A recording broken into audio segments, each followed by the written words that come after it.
This episode is brought to you by State Farm. Checking off the boxes on your to-do list is a great feeling. And when it comes to checking off coverage, a State Farm agent can help you choose an option that's right for you. Whether you prefer talking in person, on the phone, or using the award-winning app, it's nice knowing you have help finding coverage that best fits your needs. Like a good neighbor, State Farm is there. Lowe's knows how to get you ready for holiday hosting with up to 35% off select home decor. And get up to 35% off select major appliances. Plus, members get free delivery, haul away, basic installation, parts, and a 2-year Lowe's protection plan when you spend $2,500 or more on select LG major appliances. Valid through 10/1. Member offer excludes Massachusetts, Maryland, Wisconsin, New Jersey, and Florida. Installed by independent contractors. Exclusions apply. See Lowe's.com for more details.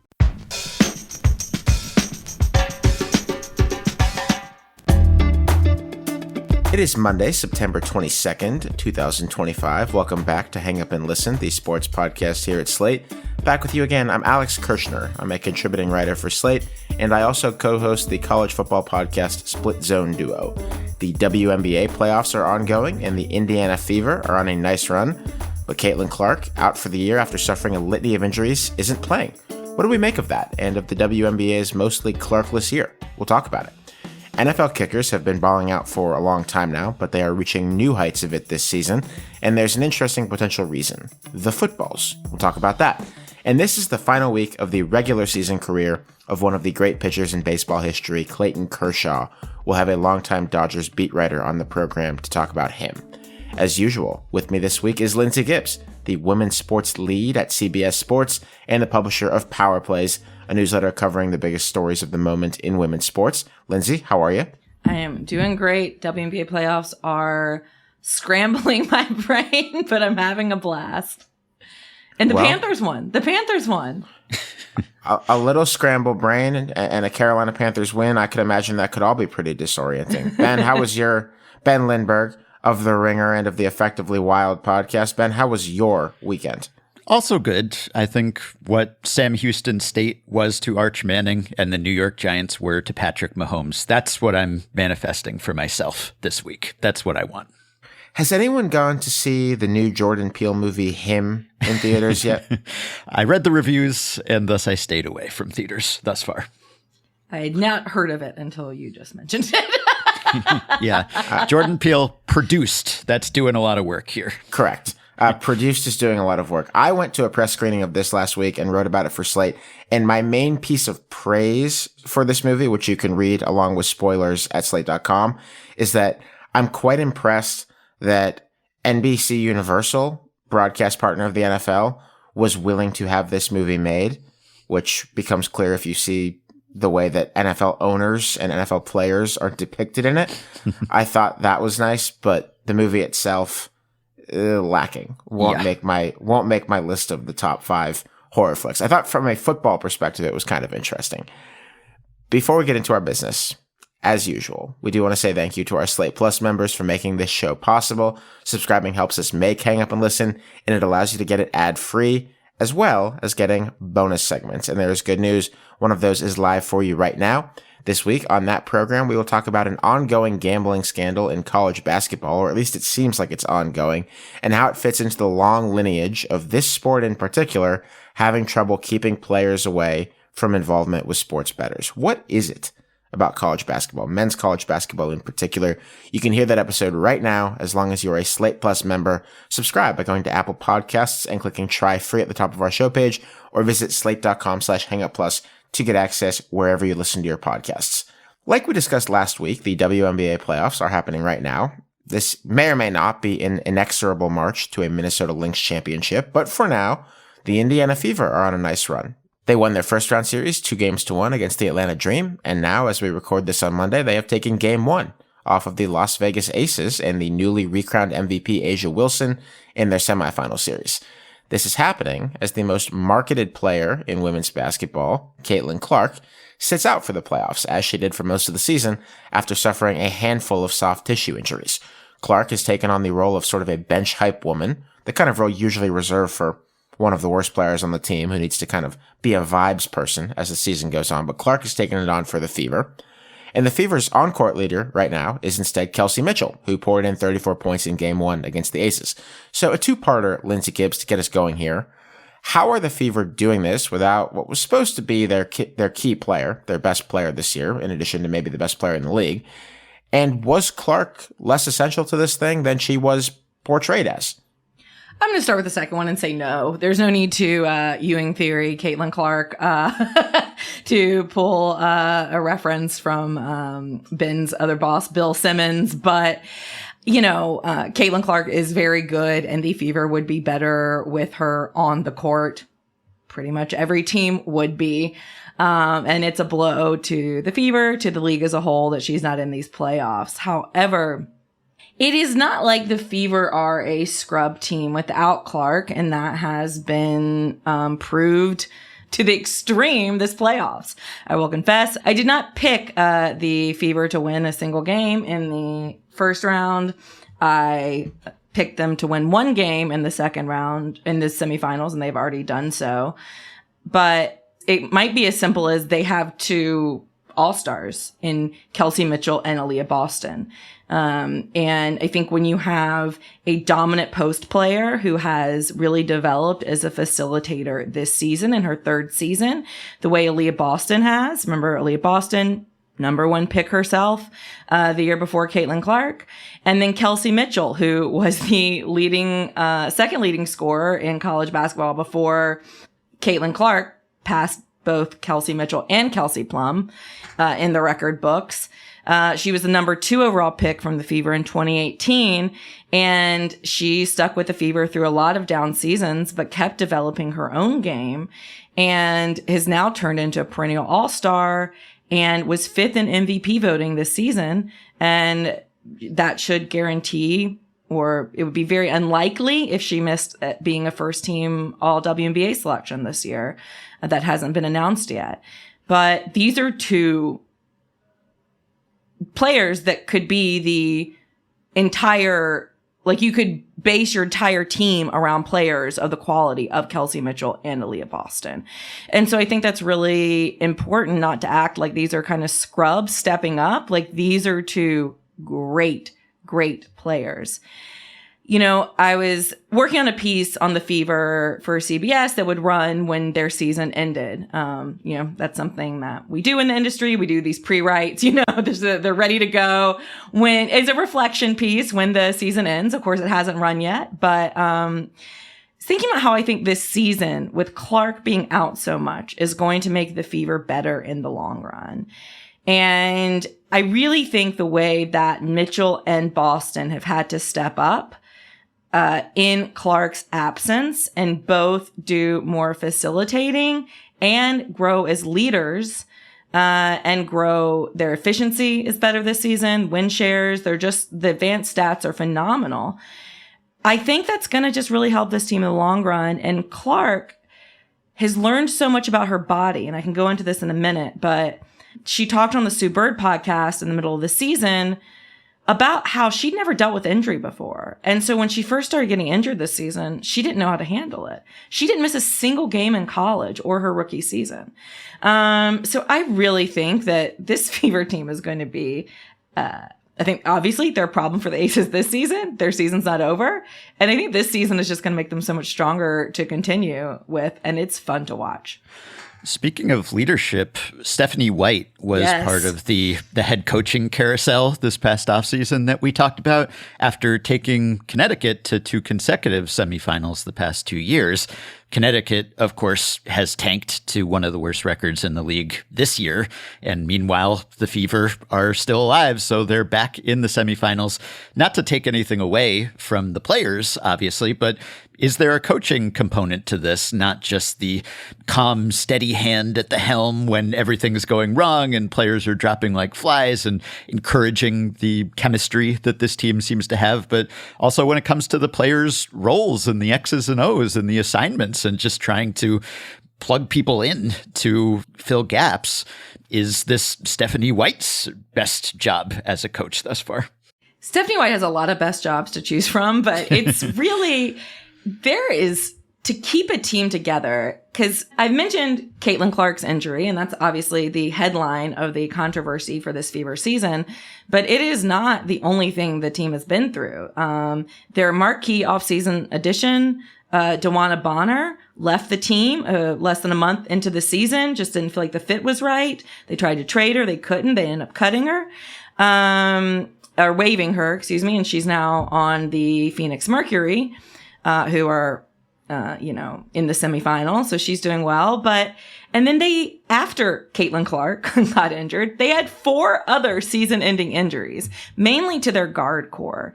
And to keep a team together mentally through all of that, to keep them competing, it is a feat of coaching. And I also got to give credit to their GMs. They have signed players who have been on the scrap heap of this WNBA season and have come in late and really made differences. Odyssey Sims, the veteran point guard, who for some reason is never on rosters at the beginning of seasons, but is at the end.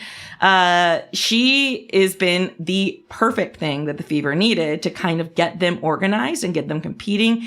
Ariel Powers, who came in very late. I watched her play very close up when I covered the Washington Mystics. She is a dynamo spark plug off of the bench and has really given that bench team the jolt they needed and just that competitive edge. And it just seems like they are able to find performances from whoever they bring into their team. Lindsay, because it's Caitlin Clark, as we've talked about on this show many times, people get very existential about what her absence means or doesn't mean for the W as a whole. Anybody can look at TV ratings. Obviously, when Caitlin Clark's not playing, TV ratings are a little bit down from where they were last year when the Fever were playing. Kind of a no shit thing. Yeah. You lose one of the biggest celebrities in sport and the TV ratings are going to be down a bit. But I'm wondering what your impression is of how many sort of hop-on sidewalk fans, casuals are coming aboard to the WNBA this season. I'm gathering that it's, less when you don't have the celebrity, but it also doesn't seem like I'm hearing much less about the WNBA playoffs this year than I was last year. Yeah, I think that all ratings show that, yes, while the extreme spikes that come with Caitlin Clark aren't really replicable. Obviously when LeBron James is out of the playoffs, the NBA suffers a little ratings dip. But the continual growth of the league, the underlying growth is continuing. I think another thing that's positive for the Fever this year is that their fan base and the excitement surrounding them has sustained without Clark. They are still by far the most popular team. I mean, for clicks, for attention, and their attendance has stayed really great, even with Caitlin Clark only playing in 13 games. And I think it just shows, like, when you bring in people, like when Caitlin Clark gets people through the door, there are so many other reasons to love this game, and they stay. Again, for all the Caitlin Clark stands, I promise I'm not diminishing her impact, but I'm just saying that she came into a really healthy and growing league, and that growth is continuing. And obviously, I think having the Fever in the semifinals is great. Having them playing against Asia Wilson and the Aces. Asia Wilson just won her 4th MVP. And, the Aces are don't count the Aces out yet by any stretch of the imagination. I think they still have the edge overall in this series. And then you have the Lynx, who have just kind of quietly become, once again, the stars of this league. So, or the team to beat and the top seed by far in these playoffs. So there's so much star power here, even beyond Caitlin Clark. And look, I always look for silver lining. This season is never going to exist as a season where Caitlin Clark stayed healthy the whole time, though that would be the first choice. But I think without her, there is room for other storylines to breathe a little bit. And for new fans who maybe were turning in because of her to experience some of the other phenomenal storylines, the Courtney Williams over on the Lynx, the Odyssey Sims, even, the Kelsey Mitchells, who, is becoming a household name, as she should. And so there's a little bit more air to go around for the rest of the league. One more Fever question for you, Lindsay, as we look ahead to a pivotal offseason, not just for them, but for the league as a whole with the CBA expiring, which I'm sure we will discuss. But we all want Caitlin Clark to come back for multiple reasons. For one thing, we hope she can survive the steep $200 fine that she sustained for posting refs couldn't stop us while rooting her teammates on from the sidelines. So eventually your basketball obituary for the Fevers will run. I guess we can't call it an obit if they actually improbably win this thing, but postponed publication thus far. But when it does run, what are the takeaways heading into 2026, assuming there is a season? You touched on this a little bit earlier, but this team has really rallied in the absence of Clark and Cunningham and all the other injured starters. So is this a case of saying thanks for your service to some of these players who stepped up, and then next year they'll be expected to step back as the injured players return? Are they in some cases stepping up to fill those roles because other players will depart? How will this work exactly? Because it seems like everything went wrong and then everything went right. And so now I wonder how this organization navigates just sort of sorting out two teams worth of players heading into next season. Yeah, I think the Fever are going to have one of the best problems in the WNBA this offseason. To give people a little bit of context, because this CBA, everyone knew, it was no secret that this CBA would expire this year, and that no matter what, we don't know the details, of course, of the new CBA or when it will be signed, but it will be a drastic increase in the salary cap no matter what. So anyone who was a veteran or a free agent signed contracts that would end in 2025. Almost everyone that could possibly be a free agent, so basically anyone not on a rookie contract, is going to be a free agent after this season ends, which means front offices are going to be recruiting their own players much more than they typically would be. And I think what you're going to see with the Fever is, because of the way the fan base stayed strong this season, because of the way that all these players found success within this system, the Fever front office is going to have their choice of players. And they've gotten to see a lot of different bodies out there on the court. I don't think that recruiting free agents is going to be a problem for this front office. Yes, figuring out exactly how they want to construct their roster will be. But again, when we talk about benefits, Aaliyah Boston and Caitlin Clark are both still going to be on cost-controlled rookie deals.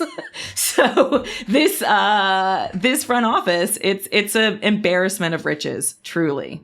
Thank you, Lindsay. A lot of interesting stuff for the Fever in the long term, and yeah, even in the short term. Let's see. It would be shocking if this continued for that much longer, but let's see. They have my curiosity, even with Clark on the bench. After the break, we will kick it to a new segment.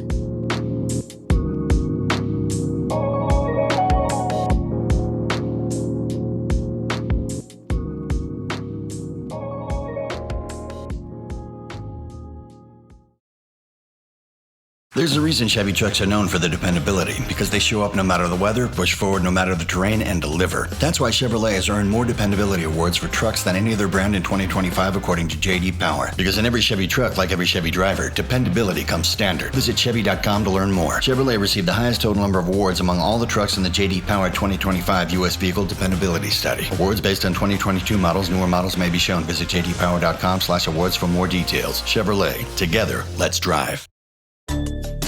Imagine fast hydration, combined with balanced energy, perfectly flavored with zero artificial sweeteners. Introducing Liquid IV's new Energy Multiplier Sugar-Free. Unlike other energy drinks, the ones that make you feel like you're glitching, it's made with natural caffeine and electrolytes, so you get the boost without the burnout. Liquid IV's new Energy Multiplier Sugar-Free Hydrating Energy. Tap the banner to learn more. If you watched Sunday's 1 p.m. Eastern Time NFL games, you might have come away with the impression that NFL kickers are struggling this season. In 3 different games, field goal block units came away with game-changing rejections of field goal attempts, making for one of the most dramatic handful of minutes in NFL red zone history. And indeed, in the very early going of this season, NFL kickers are making just 83.3% of their field goals, a rate that would be the lowest league-wide since 2019 if it held up. That doesn't really tell the story, though. NFL teams are making 0.5 attempts of 50-plus yards per team game, something that has never happened before, the highest total ever. As Mike Sando found in research for The Athletic last week, teams are queuing up really long field goals, defined by me as 56 yards or deeper, or defined by Mike rather, at rates that they have never done so far to this point in the season. NFL kickers have never made or tried that many so soon in the year from way outside. So what's been going on? I think kickers are just really good now, but you already know that. We've talked about it before. This year, something new actually changed coming into the season. And that is that the NFL changed its rules about how the actual footballs can be handled by the teams and their kickers. Kickers used to have about an hour to physically work with the footballs before a game, kicking and molding them to their liking. Now they get 60 footballs starting in training camp and have the entire season to rotate them in and out, to mold them, to make sure that they're to the liking of their kickers and their legs. And you see what's happened so far from distance. Ben, there's been a lot of debate the past few years about whether we should make kickers' jobs harder. There hadn't been much about if we should make their jobs easier. And yet. Yeah, I didn't expect to go in that direction. I have been firmly on team make it harder for the kickers. Not that I have anything against kickers, but they've gotten too good. We've talked about this before. I wrote about it last year at The Ringer. We mentioned the Cam Little record 70-yard kick in the preseason this year. My former colleague at The Ringer, one of our former guests on Hang Up and Listen, Roger Sherman, at his Substack, Road Raj, just wrote last week, the kickers are too good. And he presented a lot of evidence that that is, in fact, the case. And I think there's sort of a lack of suspense now often when the kicking unit comes on and it's this improbably distant kick, which in the past would have seemed like an extreme long shot. And now, as that football is traveling toward the uprights, there's not even that much anxiety, I find, in many cases. It just feels like, yeah, that's going to be good. And you'd think that as their skill has improved, well, they just would kick from farther back and that those things would kind of keep pace. But they haven't really on the whole for the most part. And so I have been very much in favor of narrowing the uprights because I think the legs are just too strong and too accurate. And I'm imagining some dystopian football future where everyone just immediately gets the ball back. And by the way, we should talk about kickoffs also while we are talking about kicking. But everyone gets the ball back and just immediately goes for the field goal because it's just automatic. And football just becomes trading field goals. Obviously, we're far away from that actually coming to pass. But it does seem to me that things have gotten distorted to the point that, yeah, you have to hamstring, not literally, but figuratively, the kickers. I don't mind it. We don't disagree a whole lot on the show, so I'm gonna, try and pull up my embrace debate. Conflict. But, conflicts. Brace yourself, Ben. Brace yourself. I'm coming in hot, but it's fun to see them make these long kicks. I just really like it. And I don't have any stats to back this up, but I almost feel like they're making longer kicks and missing shorter kicks. Like it feels like the chip shots aren't gimmies anymore and that the longer kicks are more probable. And I hold my breath more for every kick. And I think it has a lot to do with the kickoffs. Because of the way that the touchback rules work now, where if you kick it through the end zone, it's on the 35-yard line. So now teams are really trying to get it in this zone between the 20 and the end zone where it's kind of a live ball. And they're doing all these baseball-like things to the ball, Ben, which you can tell me more about, in order to make it spin strangely and bounce and not be easy for the returners to handle. And I think that requires a different skill set from kickers than just kick ball long and straight like it used to. And so I think the amount of variance they almost need for their job now between the difference between kickoffs and actual field goal attempts makes things a little more interesting. Like it's a different motion a bit. They've got to have their change ups ready to go, which I would think would change the accuracy a little bit of your go-to shot. Yeah, the long field goal attempts, it reminds me a bit of Steph Curry when he started just sinking an extraordinary number of three-pointers from deep, and everyone marveled at that. And then it took a few years until other people kind of caught on and were doing sort of the same thing. And then people got kind of jaded about the whole thing and said, oh, the three-pointers are out of control, too many three-pointers, the guys are too good at hitting three-pointers. I guess I'm kind of getting there with the field goals, and that, yes, it is sort of awe-inspiring and aesthetically pleasing to see guys just nail them from that far, but also it's just becoming kind of routine. I'm totally with you on the kickoff rule changes and the tweaks to last year's dynamic kickoffs just being a great change, both for the variety of kicking and just for the game itself. Now, this is, I think, one of Donald Trump's worst sports takes, and that's a long list, but he came out against the new kickoff rule, which he described as ridiculous looking.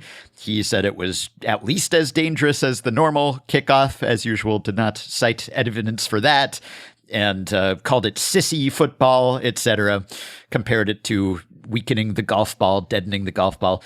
I think this is great. And you do have to hand it, in fact, to the NFL at times for being willing to tinker, and not just tinker, but wholesale adjust rules in the way that everyone marvels when MLB actually does something. It actually puts a pitch clock in place. It's, wow, this is out of character for MLB. But the NFL, it will do this. And I think this is kind of a perfect balance. I mean, we can wait for what the evidence says. The NFL says that concussions were down last year.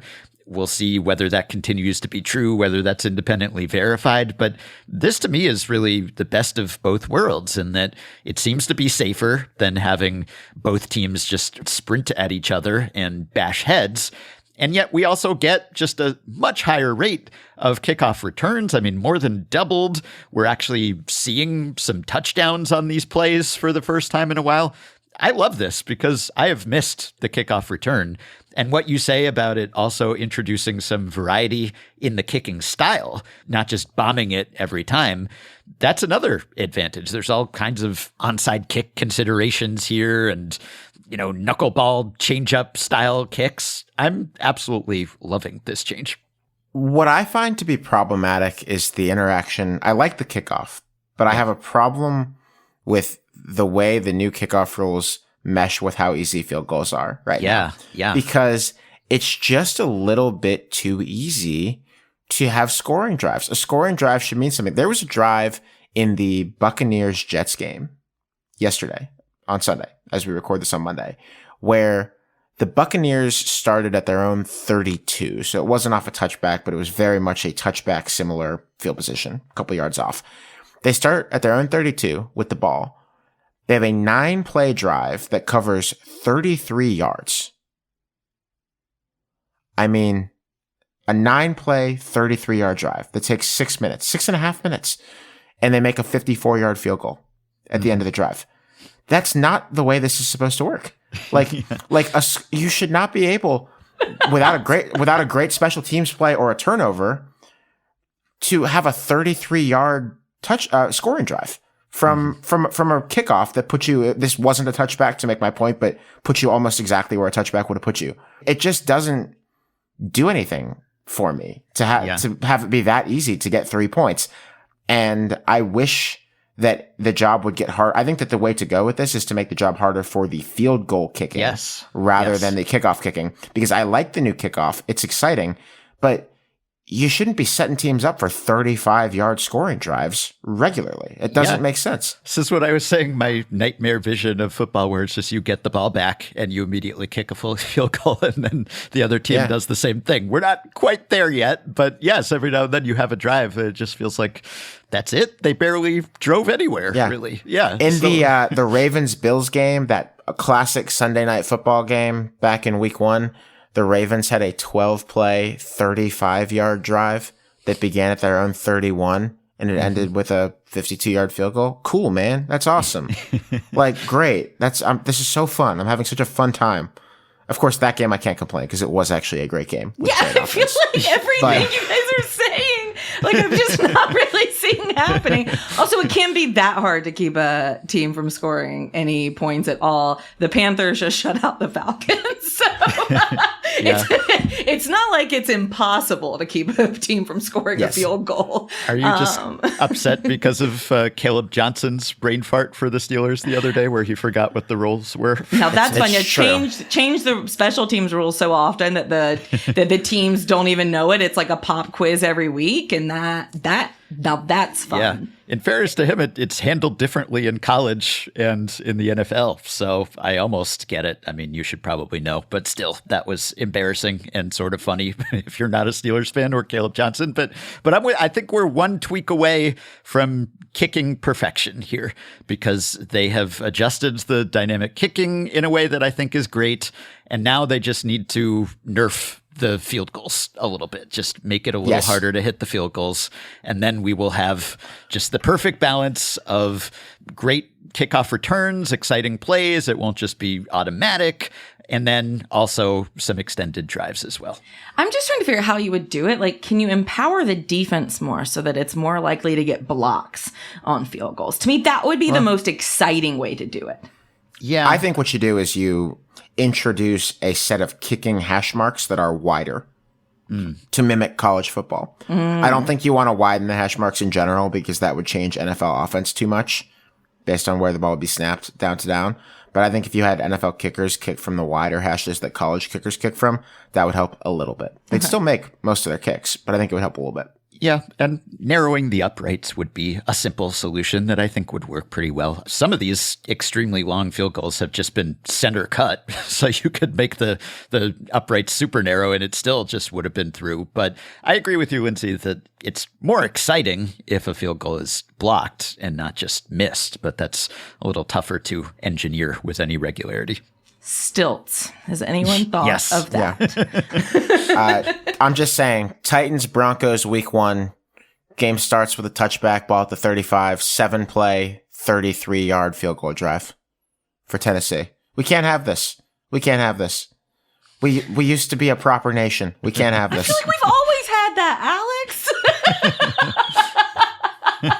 I'm sorry, but I've watched so much bad football over the years. I think you've been spoiled watching good football. I feel like as someone who has watched a losing team, I have seen many double-digit field goal drives in my lifetime. Yeah, well, Donald Trump's truth, quote unquote, ended with, fortunately, college football will remain the same, hopefully forever. So you still have that to look forward to, Alex, because if there's one thing about college football, it really is just unchanging, immutable. Yes, it's been the same. Yep. After the break, we will talk about the retirement of a living legend in Los Angeles and Major League Baseball.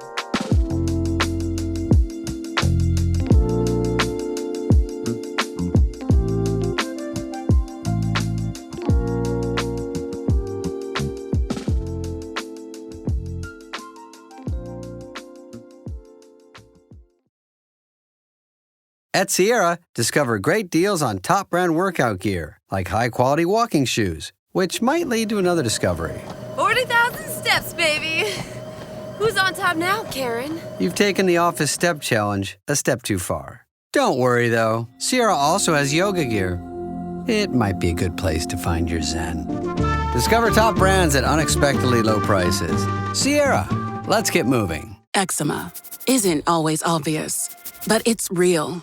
And so is the relief from Ebglyss. After an initial dosing phase, about 4 in 10 people taking Ebglyss achieved itch relief and clear or almost clear skin at 16 weeks. And most of those people maintain skin that's still more clear at 1 year with monthly dosing. Ebglyss, lebrikizumab LBKZ, a 250 milligram per 2 milliliter injection, is a prescription medicine used to treat adults and children 12 years of age and older who weigh at least 88 pounds or 40 kilograms with moderate to severe eczema, also called atopic dermatitis, that is not well controlled with prescription therapies used on the skin or topicals, or who cannot use topical therapies. Ebglyss can be used with or without topical corticosteroids. Don't use if you're allergic to Ebglyss. Allergic reactions can occur that can be severe. Eye problems can occur. Tell your doctor if you have new or worsening eye problems. You should not receive a live vaccine when treated with Ebglyss. Before starting Ebglyss, tell your doctor if you have a parasitic infection. Searching for real relief? Ask your doctor about Ebglyss and visit ebglyss.lilly.com or call 1-800-LILY-RX or 1-800-545-5979.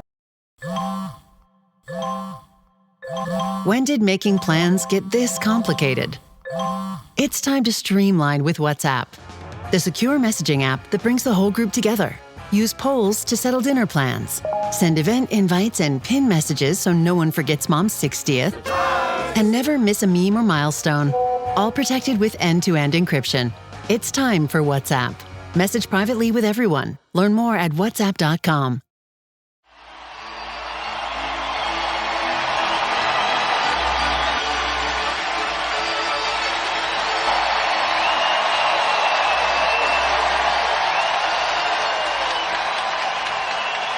Clayton Kershaw, the 37-year-old curveballing left-hander of the Los Angeles Dodgers, will retire after this season. He announced last week that you just heard was Kershaw exiting his final regular season game at Dodger Stadium. It's unclear how much the club's going to use him in the postseason, but Kershaw will be an easy first-ballot Hall of Famer no matter what. Nearly 3,000 innings, an ERA right around 2.5, a curveball that might be the single most iconic pitch of the past 30 years in baseball, and an entire career spent with one team, something that we discussed last week as being essentially a dying practice for players of Kershaw's caliber. What a run, including 2 World Series rings. If you're evaluating Kershaw in his totality, you do include other things. He's got a 4.5 ERA and 194 playoff innings. That's a big enough sample size that it's basically a full season of underperformance in the biggest games. Kershaw has also taken at least 2 opportunities in the past few years to be, in my view, needlessly antagonistic to the Dodgers' LGBTQ fans, once speaking out against a group of drag nuns who had been invited to Dodger Stadium for Pride Night, and more recently altering his Pride Night Dodgers cap with a Bible verse that some anti-gay bigots have used to push back against shows of support for gay or trans people over the years. It's all part of the story with Kershaw, who debuted in 2008. It's a great pleasure to bring on someone who has covered Kershaw's entire career just about. That's Eric Stephen, friend of mine and managing editor of True Blue LA, a job he started in 2009, so his rookie year was just after Kershaw's. Eric, welcome to the show. You have covered a lot of Dodgers baseball in your life, and you grew up with the team. Where is Clayton Kershaw going to slot into the lore of this franchise, especially compared to the other great pitchers that you know about, your Fernando Valenzuelas, your Oral Hershiser's, or your Sandy Koufax's? First of all, thanks for having me. I think at worst, he's probably the second best pitcher, like in franchise history. I think he's better than Koufax, but Koufax has the mythology of the retiring early. We never got to see Koufax's decline phase, all that. Also, Koufax was a legendary postseason pitcher. As you mentioned, Kershaw does not have that, although he had his moments, but the body of work is what it is. But I think it's basically those two guys. Fernando Valenzuela was also awesome, excellent, more important, more connected, I think, with the fans culturally than either of those two. Although, Sandy Koufax too didn't start on a World Series game for Yom Kippur, so he was also important in that regard. So I think Kershaw's right there in that pantheon, basically. Can you talk a little bit about the excellence of Pete Kershaw, but then also the surprising resilience of old Kershaw? Because there came a point where I thought he was washed, and he just stubbornly hasn't been. It's been quite a while since he won a Cy Young Award, more than a decade, and it's been several years since he even got Cy Young votes, and his body has broken down, but he has remained fairly effective when healthy, even though he's a different pitcher than he was. So maybe you could and summarize his evolution physically and stylistically over the years. Sure. So he had 3 Cy Youngs in a 4-year period and was very close to winning the 4th one there. He lost to R.A. Dickey in 2012.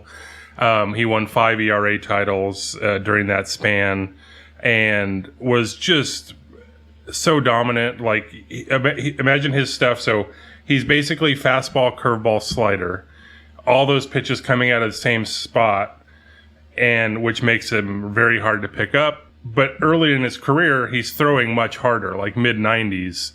Where the decline comes in is where he's in the low 90s, or now his velocity starts with an 8 most times. So it's been a weird situation to watch, but he's certainly adapted.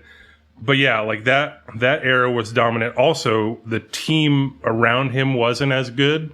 This kind of lends itself into the part of, like, I'm not trying to excuse his like postseason failures or whatever, but he also was willing and able to like take on whatever load they needed. Like, he started on 3 days rest 4 years in a row in the division series in the early 2010s and pitched in relief a few times, a couple times with success, one very famously not so.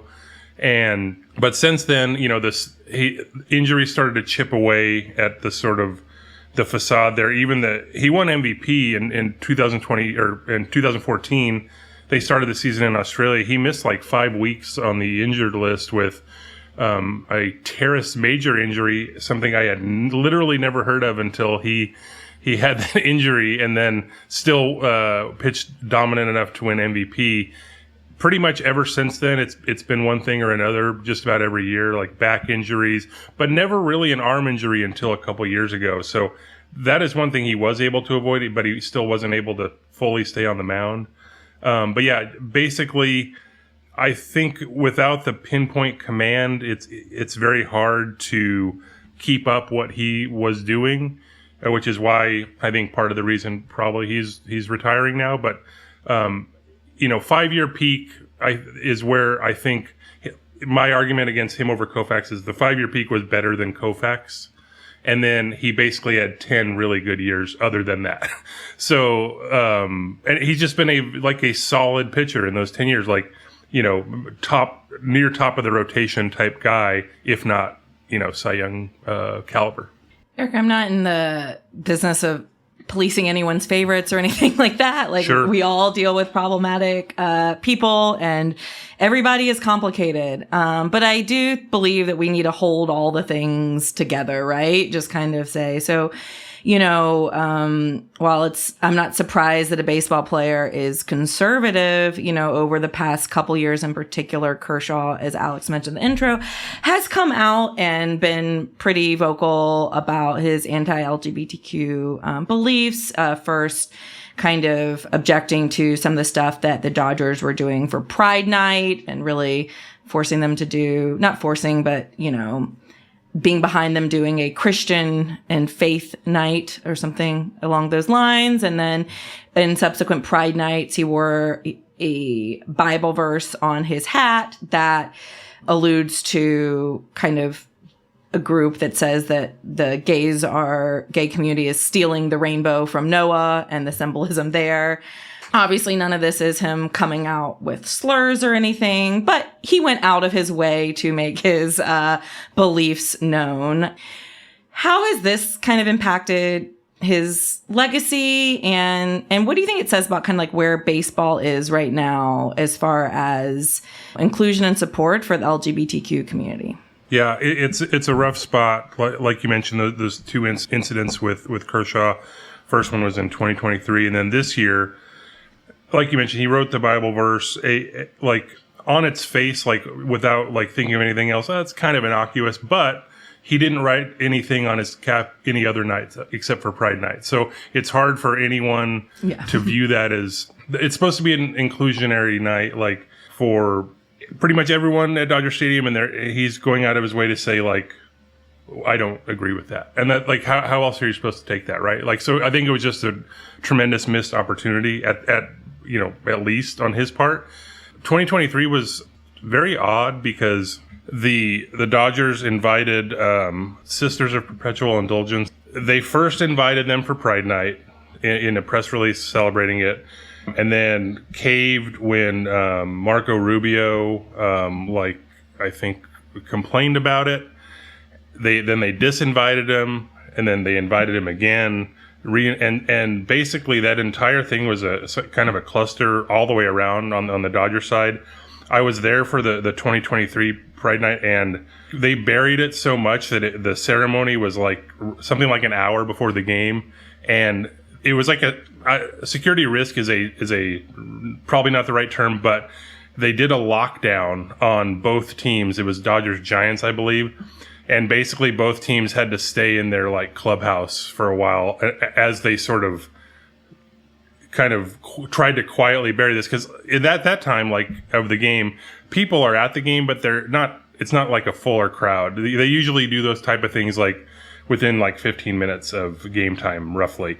And they very much buried this. It was kind of embarrassing all the way around. But to Kershaw's role in this, they had a faith and family night like on the books that year, and what Kershaw like was able to persuade the Dodgers to do was to move it up, and like as a response to this, and has saying in that case that he didn't like how the Sisters of Perpetual Indulgence like mocked the religion.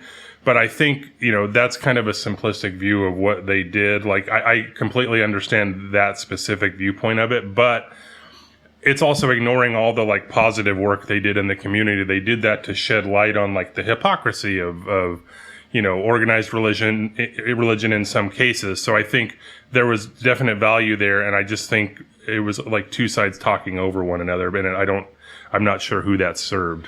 Yeah, the Pride Night cap incident was especially disappointing because obviously Kershaw hasn't come out and said, I'm anti-LGBTQ, and maybe even said something to the opposite effect in the first incident. But then when he put the message on the cap at Pride Night as sort of an unspoken but not unwritten protest, it's hard to interpret his actions any other way.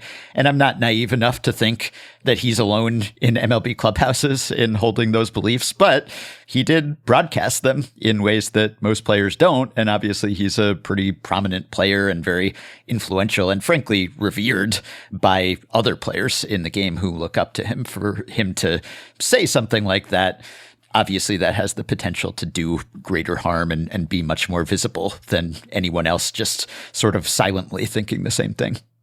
Eric, in the years from 2008, Kershaw's rookie year, through now, the next closest National League pitcher to him by Fangraphs WAR, that's basically calculated based on your underlying numbers in a way that ERA-based WAR at Baseball Reference is not. I know Ben is a fan of Fangraphs WAR, as am I, for pitchers. There is basically not a pitcher who is within 30 wins above replacement of Clayton Kershaw in the National League in the course of his career. Max Scherzer, about 28, 29 behind him, is next, and is also still chugging. And then it's Adam Wainwright and Jacob deGrom. You have some younger guys, but also a lot of older guys and guys whose careers are over. Cole Hamels, Steven Strasburg. I remember the days when Kershaw was a rival of Tim Lincecum or Matt Cain. Been a long time since I thought about Tim Lincecum or Matt Cain. Was there any peer of his over the course of his career? And I did just leave out the American League, as well, maybe strategically, I don't know. But did he ever have a peer in your mind, a pitcher, even a team that he seemed to be, particularly locked in against? Or was this just a guy who was a buzzsaw, kind of a equal opportunity buzzsaw that would roll through any lineup, any opposing pitcher?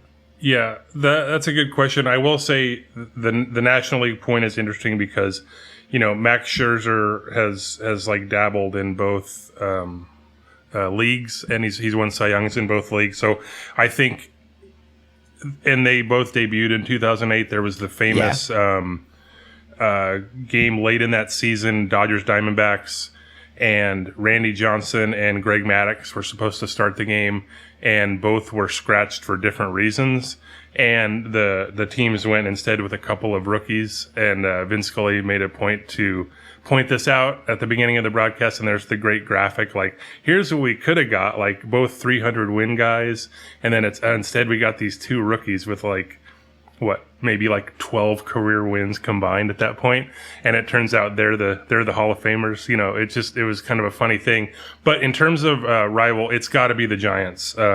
He's faced them more than almost anyone since the teams moved west, the Dodgers and Giants.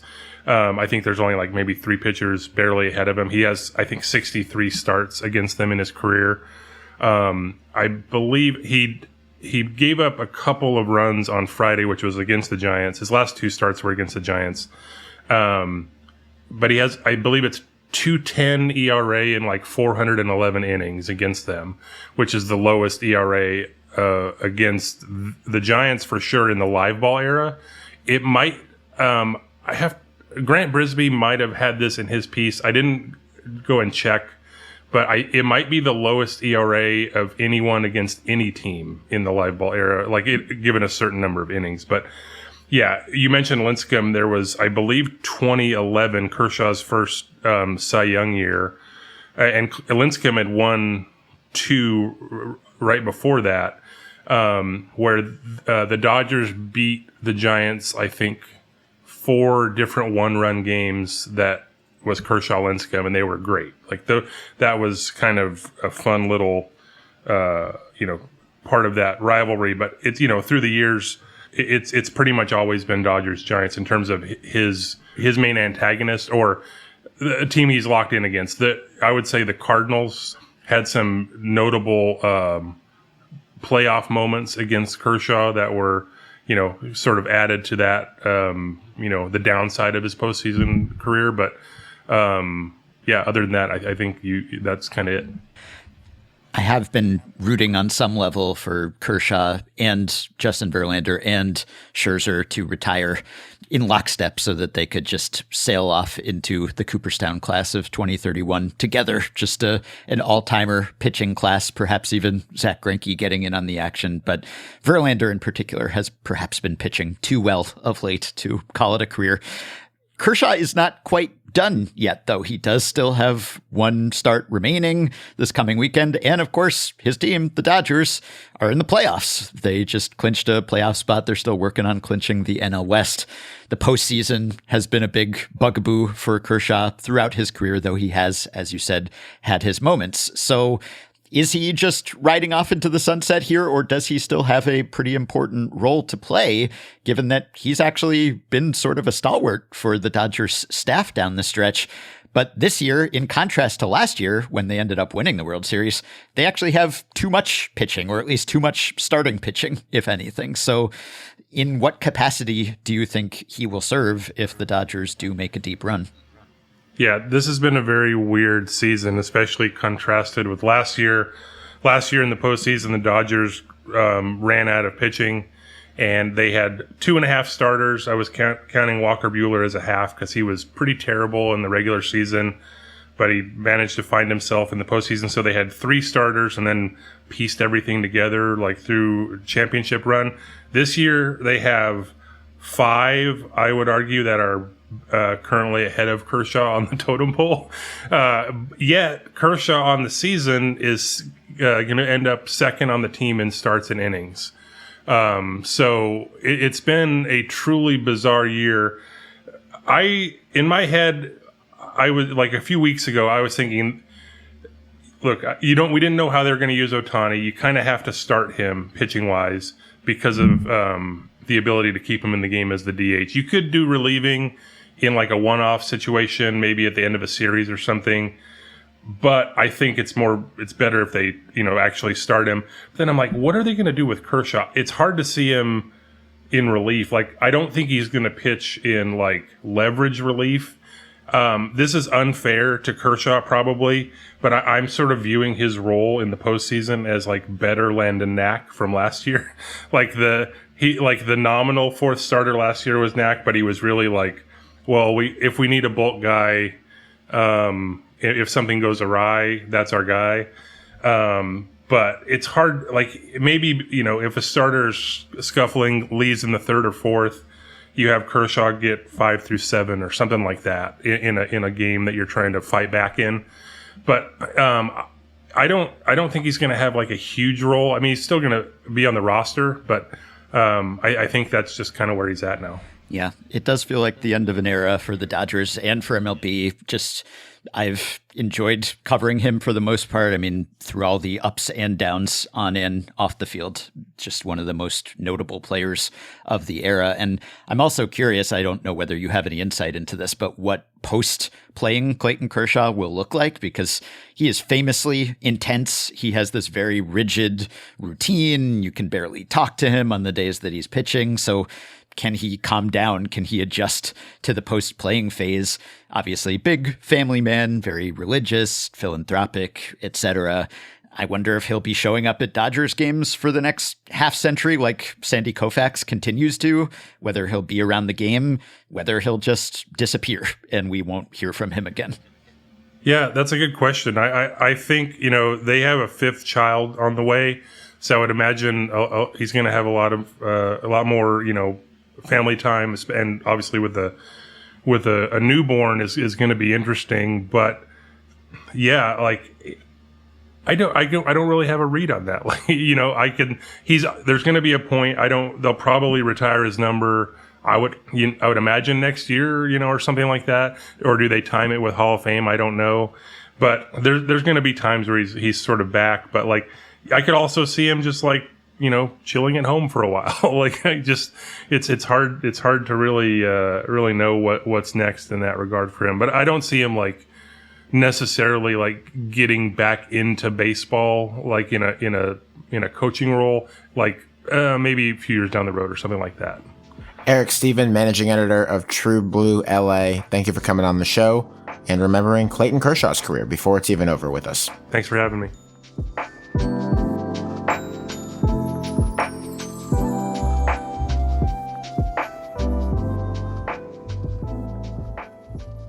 Thanks to Eric Stephen. Now it's time for Afterballs. The 1978 New York Yankees were at one point 14 games down in the National East. The leader of the division for most of that year was the Boston Red Sox, who were 10 games clear of the next team at their peak. Red Sox wound up winning 99 games, but did not win the American League East in the end and missed the postseason. The Yankees won 100 games. It's a tough break for the Sox. No expanded playoffs at that time. That Red Sox team, missing the playoffs with that big lead and winning 99 games, was managed by one Don Zimmer, which is funny because I'm 31 and I think of Don Zimmer as mostly a New York Yankee because I remember him at the tail end of his days in the game when, among other incidents, he ran out from the Yankees dugout in the direction of Pedro Martinez when Pedro was pitching for the Red Sox, and Pedro grabbed Don Zimmer sort of by the head and threw him to the ground very easily. So, Ben Lindbergh, I have a question. Who is your guy you thought was one thing and became another thing later in his career? Who is your Don Zimmer? Well, I like an evergreen afterball, but this one will have a fairly short shelf life. And that's okay, because this is primarily a PSA. Here is my message, adapted from a piece I'm writing for The Ringer. Watch baseball, and don't wait until next Tuesday. It's officially fall in the Northern Hemisphere, which means it's about to be October. And that means it's almost time for the MLB playoffs, which start a week from tomorrow. We'll preview the postseason on our next show, but even though summer has expired, there's still some life left in the regular season. A lot of life, actually. This week was not supposed to be exciting. It was supposed to be a formality with little at stake besides seeding, if that. More likely, this last week would feature playoff locks resting their regulars and eliminated teams simply playing out the string.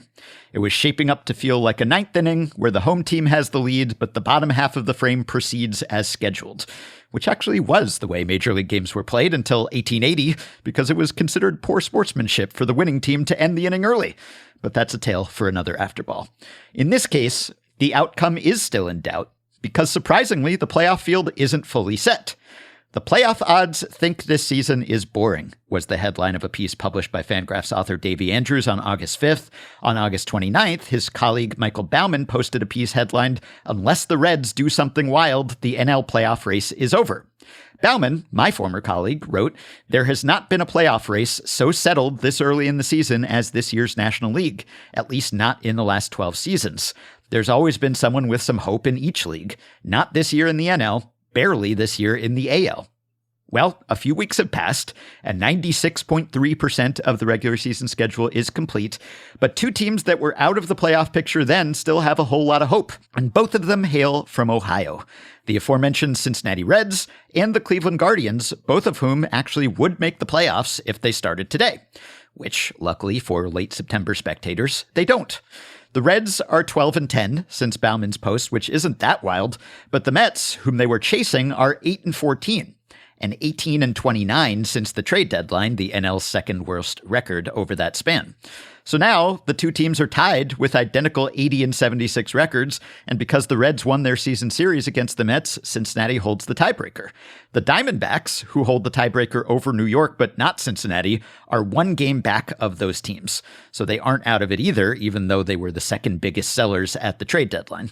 The Giants, Marlins, and Cardinals are 3 or 4 games back, mathematically alive, but barely. The Mets will end the season with a pair of 3-game series on the road against the Cubs and Marlins, while the Reds face Alex's Pirates, the ultimate spoilers, and the Brewers. That's right. And the Diamondbacks deal with the Dodgers and Padres. At podcast press time, the Fangraphs playoff odds gave the Mets, baseball's second biggest spenders, a 52.2% chance of fending off Arizona and Cincinnati, whose combined payrolls add up to $35 million less than New York's, which means there's a 47.8% chance that the Mets will miss the playoffs after signing Juan Soto and starting the season 45-24, which would remind Mets fans of their team's painful September swoons in 2007 and 2008. Over in the American League, the Guardians, who lightly subtracted at the trade deadline and bottomed out on September 2nd at a 2.5% chance to make the playoffs, are now approximately 60-40 favorites to make it into the tournament. The Guardians have a good chance to advance because they have 2 paths to the playoffs, a wild card or a division title. The Guardians and Astros are tied for the 3rd AL wildcard at 84-72, a game behind Boston, and Cleveland is also 1 game behind Detroit, which has been in sole possession of first place in the AL Central since April 5th. 3 weeks ago, the Guardians were in 3rd place in the AL Central, 10.5 games back of the Tigers, and trailed 6 teams in the AL wildcard race, with 3 spots up for grabs. Since then, they've gone 16-3, while the Tigers, who were 26-33 since the All-Star break and under 500 since late May, have gone 5-11, and the very injured Astros have scuffled to 8-9. A lot of this year's pennant race, so to speak, has been about teams just being mostly mediocre and who wants it the least, essentially, more so than who wants it the most. But the Guardians are really making a run after a previous slump that had seemed to take them out of it. The Tigers' division lead over the Guardians peaked at 15.5 games in early July, and no team has ever overcome a deficit of greater than 15 games to win a division or league. So if Cleveland wins the Central, it will be the biggest comeback/collapse ever. Last year, the Tigers shocked the sports world by recording the AL's best record after selling at the trade deadline, which propelled them to a wild card win before the Guardians defeated them in the ALDS. Now, Cleveland could hand them another defeat as improbable as their surge last season. Adding to the drama, the Guardians and Tigers play each other in Cleveland this week, after which the Guardians will play the Rangers and the Tigers will ship up to Boston following a Red Sox series in Toronto. The AL Central may well go to the victor of this Cleveland-Detroit showdown from Tuesday to Thursday, and unless the Tigers sweep, the Guardians, who haven't won the World Series since 1948, will hold the tiebreaker. Houston, meanwhile, will play the A's and Angels, so advantage Astros as far as the schedule is concerned. But Houston got swept by Seattle this weekend, leaving the Astros 3 games back in the AL West without a tiebreaker edge, which means winning a wild card is almost a must for Houston to avoid missing the playoffs for the first time since 2016. And no, I don't love doing the tiebreaker math based on head-to-head records. I miss when there was at least the potential for a tiebreaker game. which MLB did away with in the regular season. Now it's all just decided by math, and not the kind of math that makes my sabermetric heart happy. Small sample math, instead of having the potential for extra baseball, a game 163. Sad. The Guardians aren't a great team. They have the third worst offense in baseball by WRC Plus, and as one tweet put it this past weekend, their lineup is Jose Ramirez and a bunch of raccoons in a trench coat. Even with a strong bullpen, despite the aforementioned pitch fixing scandal costing them a couple arms, and the league's best September rotation, they've been outscored on the season. Base runs, a method of estimating a team's record based on its underlying performance, says the Guardians should be 10 games worse than they are, and the Mets, who are hanging on with a jury-rigged rotation composed mostly of prospects promoted since mid-August, should be 9 games better. But base runs doesn't determine the playoff field. According to Fangraph's clutch metric, which measures performance in high-leverage situations relative to overall performance, Cleveland has been the major's clutchest team, while the Mets have been the third least clutch. That may not be predictive or repeatable, but it counts. The contending teams we've been talking about may not be that good, but the competitions between them are. And if you're looking for another reason to stay tuned to MLB aside from seeing how low the Colorado Rockies' record run differential can go, some of this season's most exciting awards races are intersecting with the remaining races for tickets to October. The Tigers have leading AL Cy Young candidate Tarik Skubal lined up to pitch twice in their final 6 games. Skubal's only real rival for that award, Red Sox ace Garrett Crochet, is slated to pitch just once more. He'll go against the Blue Jays, who are still trying to clinch the AL East, and reigning NL MVP winner Shohei Ohtani, who's a virtual lock to repeat, will make his last regular season start on the mound against the Diamondbacks on Tuesday, as Ohtani's and Clayton Kershaw's Dodgers attempt to clinch the NL West and Arizona tries to stay alive. Of course, when it comes to keeping an eye on awards races and pennant races, we must monitor Mariners catcher Cal Raleigh. With 58 homers already unprecedented for a Mariner, a switch hitter, or a backstop, the big dumper is aiming for Aaron Judge's AL record of 62, and also going head-to-head with Judge in this year's AL MVP battle, as the Mariners aim to clinch the AL West and a bye into the division series. Monday's MLB slate is light, with just 6 teams in action. The principals in this pennant race are all off, which is nice because it means this Afterball will still be basically up to date on Tuesday. A little more time will tell whether the Ohio clubs can make magic happen or the Mets, Tigers, and Astros can stave off disaster. But in terms of late season excitement, Major League Baseball has already beaten the odds. So there's some service journalism for you. Don't miss MLB's big finish. And now this podcast can be finished too. I'm excited now. That's all for this episode. We also have a special bonus show that is in the podcast feeds right now for our treasured Slate Plus members. This week on that program, we will talk about a gambling scandal in college basketball and how it fits into the long tradition of that sport in particular, having a hard time keeping players away from gamblers. Just what is it about college hoops? To hear it, you can subscribe to Slate Plus on Apple Podcasts by clicking Try Free at the top of our show page, or visit slate.com/hangup+ to get access wherever you listen. The episode is available right now, and we look forward to seeing you over there. Our show notes are at slate.com/hangup, and you can email us at hangup@slate.com. Don't forget to follow the show and rate and review us on Apple Podcasts. 5 stars all the way down. Our producer is Kevin Bendis, and for Ben Lindbergh and Lindsay Gibbs, I'm Alex Kirshner. Remember Zelma Beatty, and thank you for listening.